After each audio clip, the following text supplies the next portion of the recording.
Welcome back to yet another canal adventure. As promised in the previous vlog, we've got an essential boat task to carry out before we can continue our journey.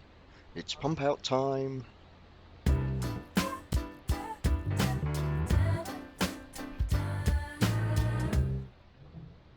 The toilet on our narrowboat flushes via a macerator into a holding tank, which, when full, requires a pump out. There are CRT services around the network and at the majority of marinas or wharfs that can perform this essential task. The pump is connected to the boat via a flexible hose to the holding tank's exterior access point, which is a hole on our narrowboat's portside gunnel with a screw-off lid. Once attached and powered on, the pump acts like a giant vacuum cleaner. It sucks the waste away to either a large septic tank or deposits into the main sewers. The machines are configured to give you a set amount of time to perform the pump out. This, of course, can be paused. Once the waste tank is empty, we pause the pump and fill the tank with a little bit of water. That's to swill out any stubborn waste. As I say, if the boats are rocking, then the vacuum hose is reattached and back to the pump to unpause it, pumping out the water and stubborn bits.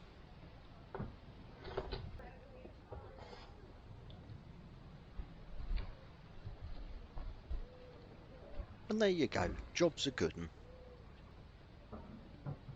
Yes, I am hobbling. I've been suffering from plantar fasciitis, which is an inflammation of the fibrous tissues along the bottom of your foot that connects your heel bone to your toes. Plantar fasciitis can cause intense heel pain. The NHS give a list of things to do and not to do to help ease the pain. The NHS recommend that you should rest and raise your foot when you can, put an ice pack wrapped in a towel on the painful area, and do exercises that do not put pressure on your feet. And they say that you shouldn't walk or stand for long periods. Wear high heels or pointy shoes. Walk barefoot on hard surfaces.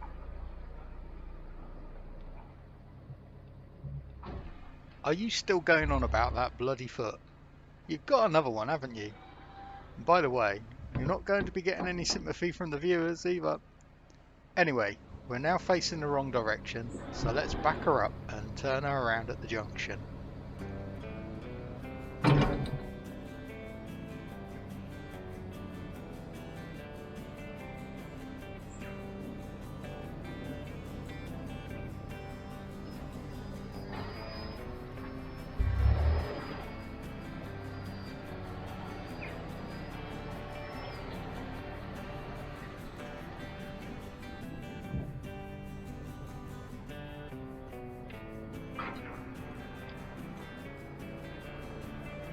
Nice and steady, does it?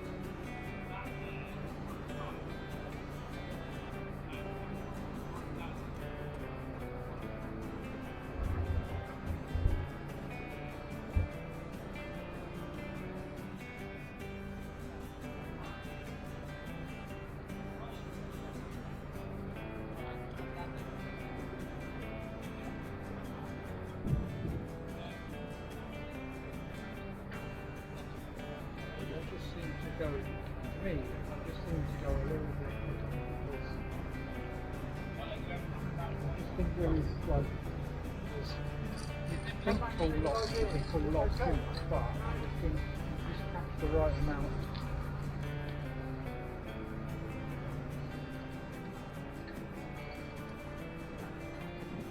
Well, practice wise, it's almost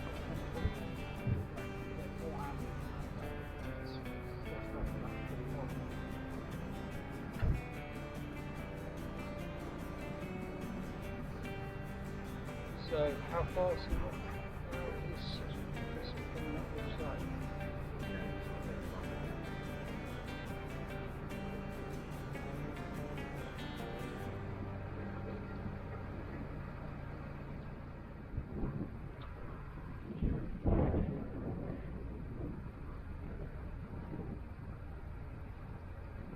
Should have definitely would have pumped out on the side. Should have definitely pump out on the side.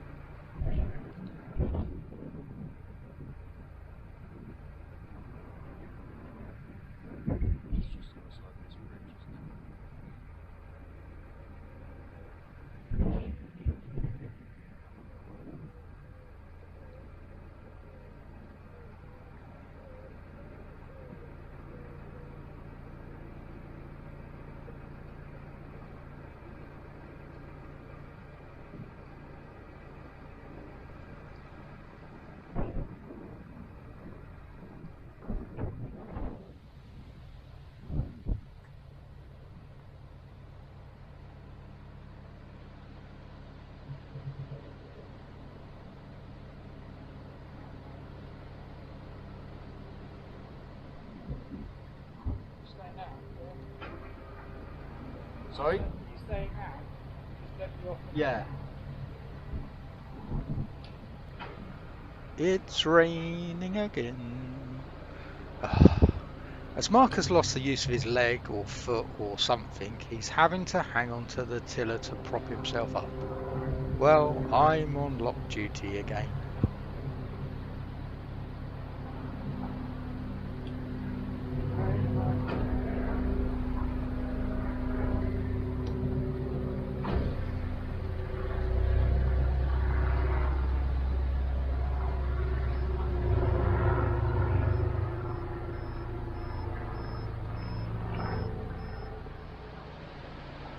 We are just about to enter lock number 39, and we're back by what used to be White Lion Public House.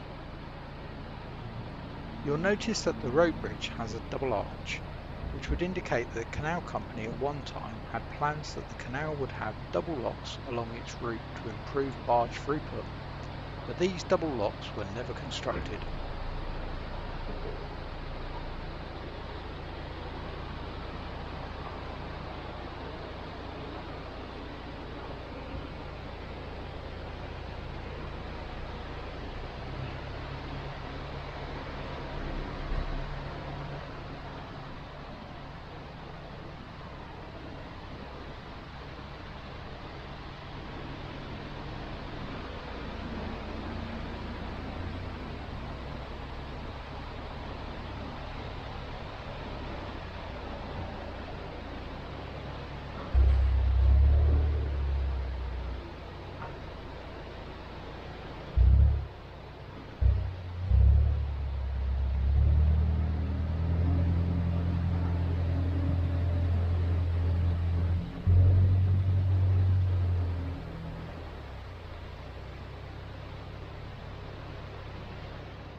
Who are these two? They're from the boat that is approaching the lock.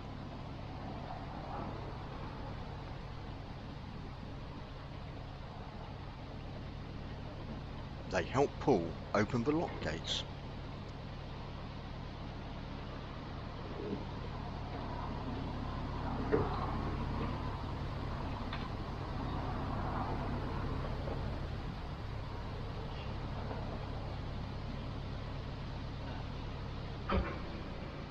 Forgotten, but I did tell her. Oh, okay. Yeah, I see you now. Ramming speed, yeah? Yeah.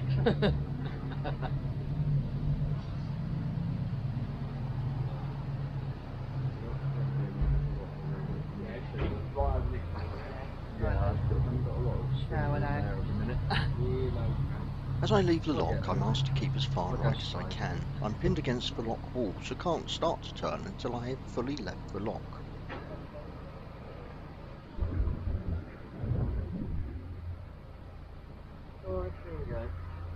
It's Jules Fuels. Jules Fuels provides boaters with a one-stop floating shop for fuels, such as coal, wood, gas and diesel.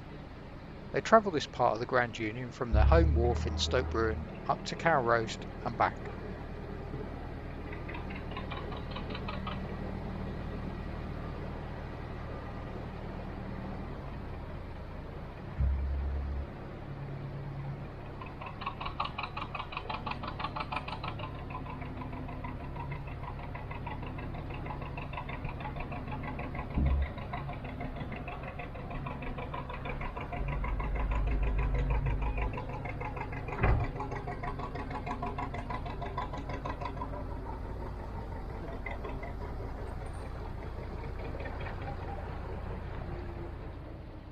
As I pass Brian the Snail from the Magic Roundabout, I'm told that there is a swan with a damaged wing that isn't able to get itself out of the canal.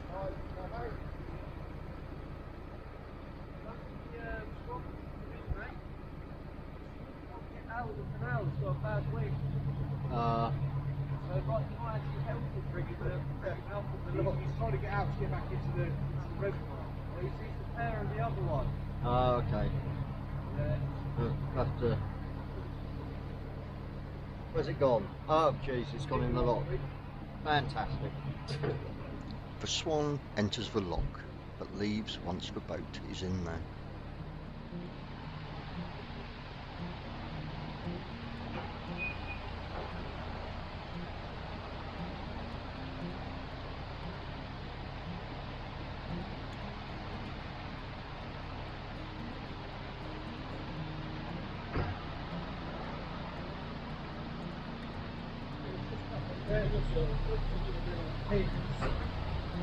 Yeah. It wouldn't matter. One night. We've now got to go off all the locks, haven't we?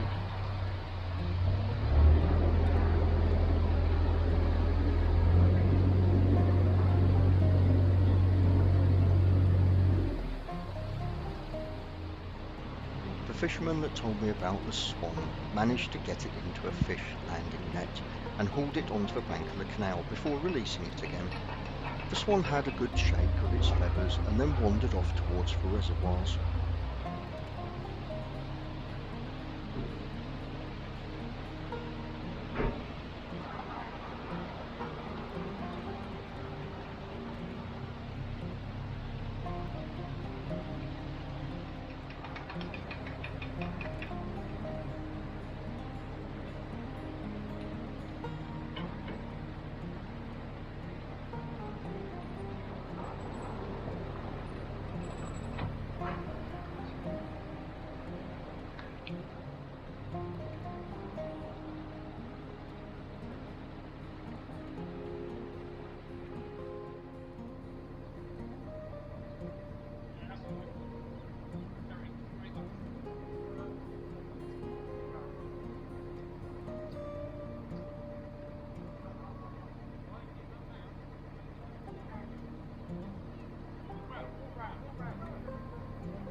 I've had to pull over.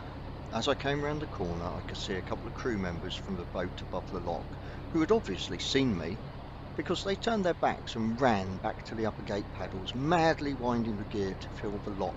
What a waste of water.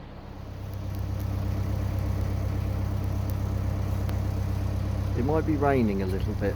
We had to stop recording on the other camera because it was starting to get wet, and I've also filled up the memory card. Yeah, I thought we were stopping at the reservoirs, but we're not. We're carrying on. This is Bourbon. I'm between Bourbon Lock 45, which is behind me, and Bourbon Lock 46, which is that way. Paul's getting drenched. I should really have handed him his coat, but I didn't. He looks ever so happy.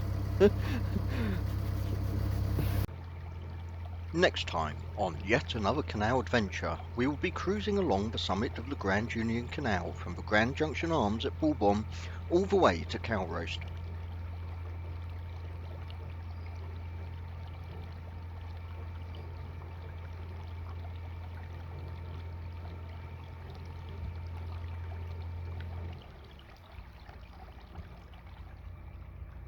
Until next time, bye!